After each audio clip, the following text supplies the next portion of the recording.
Alright, update on the Prophet. If you aren't familiar with this project, just a quick catch up. What this originally was and what it's turning out to be is totally two different things. So what this originally was a clone of a very popular sniper rifle. Unfortunately, I'm not able to get the parts in order to pull this off as a clone. I'm not able to get the clone of the Accuracy International chassis, and I'm still waiting 5 days. I ordered the piece that puts the thumbhole stock to make this the clone, like September, with a 5-day leave time, and it is now February, and it's not here yet. Thank you, Optics Planet. Anyway, so this has changed. We will be doing that clone later. I don't know if ultimately I'll wind up pulling this action out and putting it in a different chassis when I can finally get the parts to clone this out, or how exactly I'm going to do it. But that'll be a decision for the future. So anyways, this project is called the Prophet. So this is an Accuracy International chassis. I got an Accuracy International bipod on there. Accuracy International monopod. Like these both a lot. They're a bit on the heavy side, which is okay. Alright, so that's where we're at with the chassis. Then I got the Leopold Mark V HD scope. It is 7x35 zoom. I went with an MOA reticle. Now, don't call me a cheap bastard. I know, for this type of rifle, I should have went with something almost double this cost, but this is what I can afford. I'm on a budget, so this is what I went with. Now, to chew the scope up, I got this really cool set from Amazon. I stumbled across this on a YouTube video. It uses a wedge system, and what it does is it just makes the base of the scope right here true to the mount. And this thing is stupid cheap. I'll wind up running a link in the description. So I got the Accuracy International muzzle brake. This won't be the most effective muzzle brake in the world. However, the slits come in like a V like this, so it's pushing all your gas up and out. So it'll hopefully not kick up a bunch of foliage when you shoot and be a dead giveaway to your position. Now, the actual Accuracy International barrel is an outer diameter of 0.87, because it threads on and then it clamps over to make sure it doesn't walk loose, because obviously with some sort of like military style setup you don't want anything walking loose, so you put in redundancies to prevent that from happening. It's a 0.87 hole. The barrel I wind up getting is a 1-inch hole, so I bought a reamer to ream that bad boy out. However, I totally underestimated the size of chuck that I would need to chuck this thing up. So I will not be reaming this myself. We have a machine shop, I believe, right in town. I'm going to talk to them and see if they could chuck this up on the lathe and then ream it out for me, because I just don't have a drill that big or a drill press that big where I'd be able to chuck this up and ream it out myself.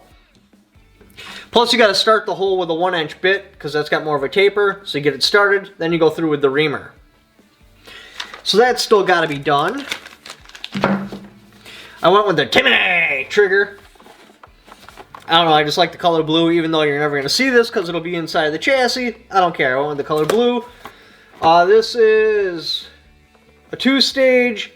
First stage is 8 ounces to 1 pound adjustable. Second stage is also 8 ounces to 2 pounds adjustable.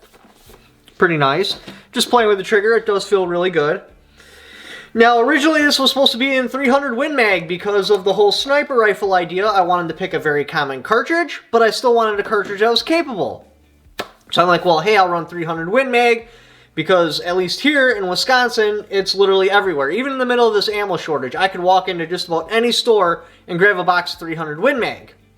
However, that particular barrel in 300 Win Mag was something like an 8-week leave time or something like it. It was some absurd amount of time.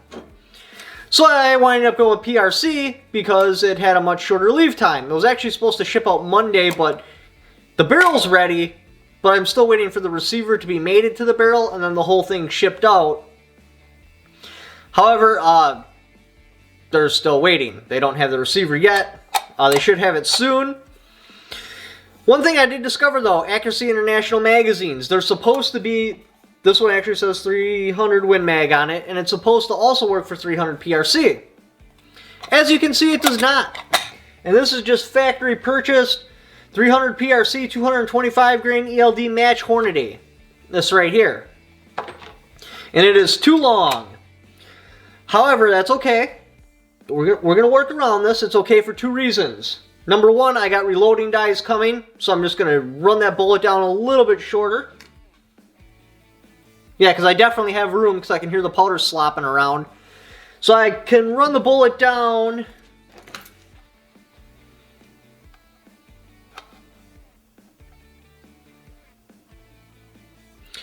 about 24 thousandths without going too deep. Now that will probably negatively affect my accuracy. That's okay for now. For now, we're just going to be running the firearms through its paces anyway. Get to know it, build a relationship, and hopefully, everything will start working out, and then we can work on tuning the accuracy. So I should have more than enough room to run this down so it does fit. I mean, right now I could run it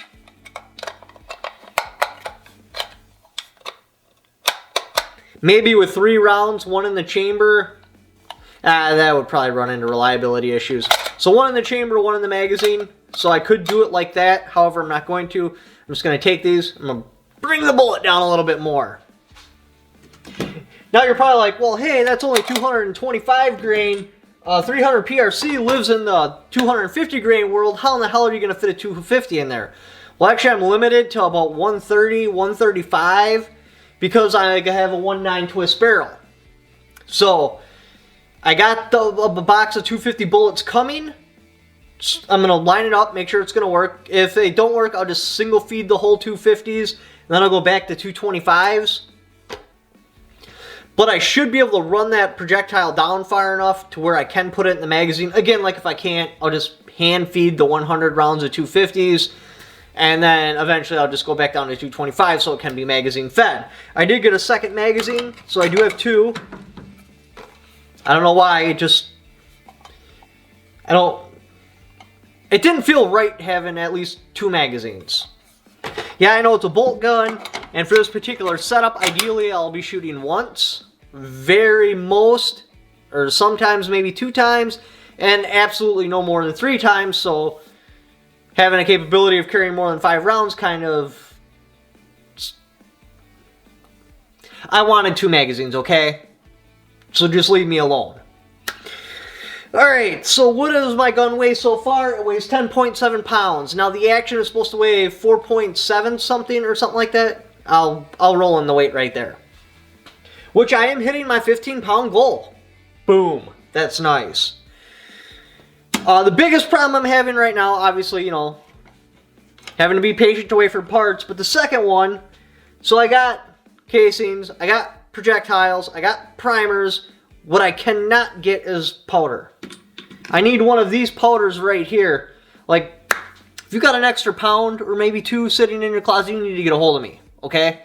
Just get a hold of me. Send me an email or something because I cannot find that powder anywhere. Yeah, I could go on Gunbroker and pay $100 a pound, but my God, I can't believe people are actually paying that amount. So, gonna have a lab radar coming. I'm gonna run a convertible 2-point single point sling so I can hook it here and here. Would that even work? Let me try something real quick here. So how in the shit am I supposed to... Oh yeah, it's slinging on this side. So yeah, I can fold it up, sling it, put it on my back. Something like that, have your barrel. And then if you want, you can single point it from the front. I did get the length of pull set up, so I could make standing shots pretty nice. I don't know how this will work as prone. I think it'll still be fine. But I do have the length of pull properly set. We'll have to play with it more. Since this is only a prone rifle, I might change it up, but I do kind of want to keep my length of pull. That's about it for what I wanted to talk about on this rifle. Basically, I'm hitting all the goals except for the fact that it's not a clone. I really wanted it to be a clone. And magazine problems, which we talked about that. 300 PRC does not fit. Well, I mean, it kind of works in a 300 Win Mag, but not really. So if you're building a chassis system, understand, if you go 300 PRC, it's not going to fit quite right in the magazine. Better off going with 300 Win Mag. Powder, that's a problem. Told you about that. Yeah, all in all, I am happy with this project. And like I said in my other video, I learned that there is a 0 to 1,000 yard range, like damn near right down the road. Not only is there a 0 to 1,000 yard range, somebody at that range also teaches ELR, which is awesome. I've always wanted to shoot like an extended distance before, and he teaches it at 1.5 miles, so that's pretty cool. Looks like we're all covered, so we'll see if a 1.9 230 grain combination setup on 300 PRC is more than capable of handling the job I'm looking for, which it should be.